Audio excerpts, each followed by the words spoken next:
So here's a good one. Sometimes when spas aren't built correctly, the down wall, which is this area between the pool and the spa, leaks. And this particular job, the gunite was bad. So we had to take out all the existing concrete, or we call it gunite back then. And now we're gonna put some new steel in and then reshoot it with new shotcrete. Plus, bad gunite here, the steps all fall apart, so we have to replace that area as well with shotcrete.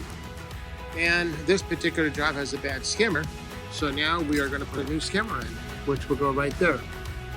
Anyway, that's kind of what a remodel looks like. Sometimes all this comes off. All the plaster has to be removed around the whole pool.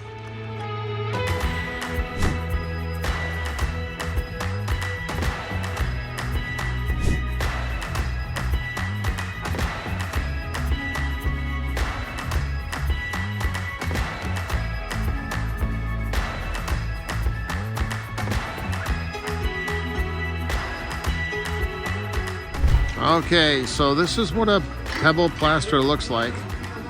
This is the process.